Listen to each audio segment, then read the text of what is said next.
Okay, so I'm going to show you how to do the recursive problems as well as how to develop the formula for writing a sequence. So here's a question from the ACT. And this is a recursive formula because they give us one term and they show us how to generate the next term, right?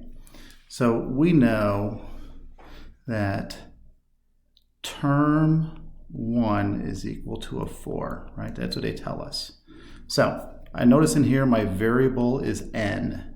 So let's start with n equals 1. If n is equal to 1, then this part here would be s of 1 plus 1, which is s2, right? Now again, that equals 2 times s1 minus 3, because what I did was I replaced the letter n's with 1's. Well, how much is this? S sub 1 is equal to a 4. And so that answer is going to be 5, right? So now, again, we're trying to get to S sub 5, right? So let's let n equal 2.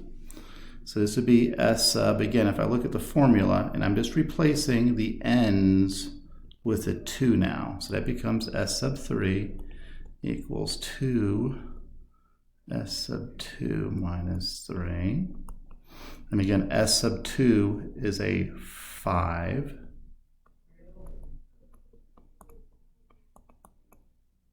Okay.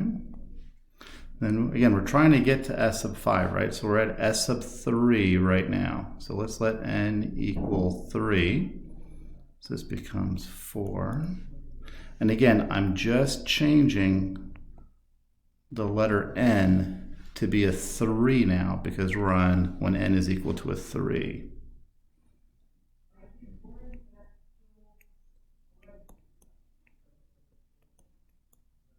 And again, S sub 3 is a 7.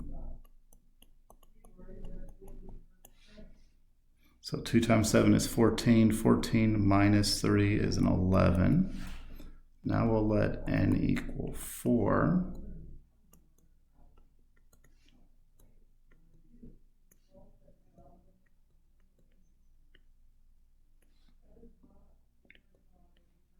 And again, S sub 4 is an 11.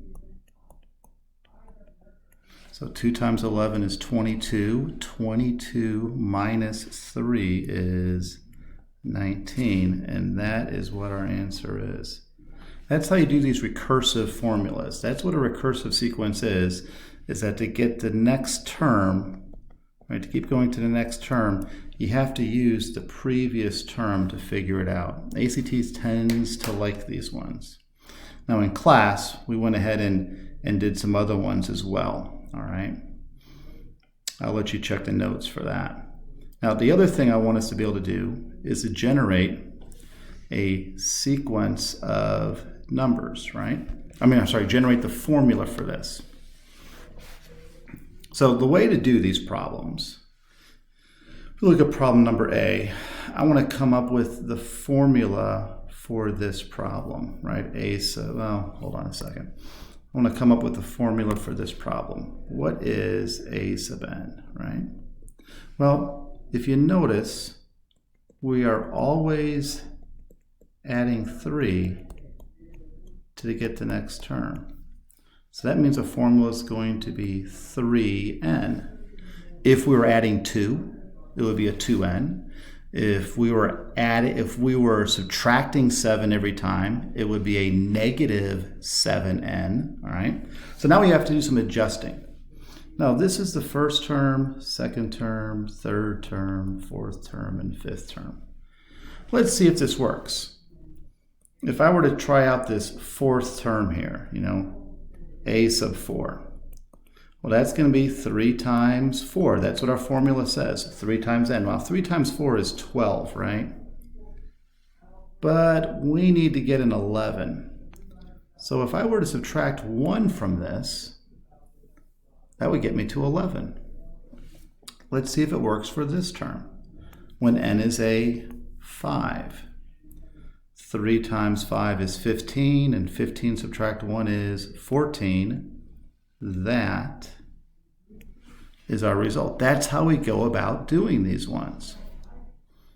Okay, let's take a look at this next one over here. I want you to look at it and see, okay, what's the common difference? What's going on each time? Okay, hopefully you realize that we are subtracting 5 each time. So that means the pattern's going to be negative 5n because we're subtracting 5 each time. Now, what we need to do is we need to think about adjusting this, right? What do we have to do? Well, if this is the first term and second term and third and fourth and fifth, let's try out the fourth term here. Negative 5 times 4 is negative 20, right? However, we need negative 3. So I think what would happen is we would have to add 17 to this problem to make this work out. Well, let's see if it works. Let's try out when n is a 5, right? Negative 5 times 5 is negative 25, and negative 25 plus 17 is negative 8. Yes, this is the formula. That's how you do these ones. Take a look in the textbook also. They show you how a slightly different way to develop these.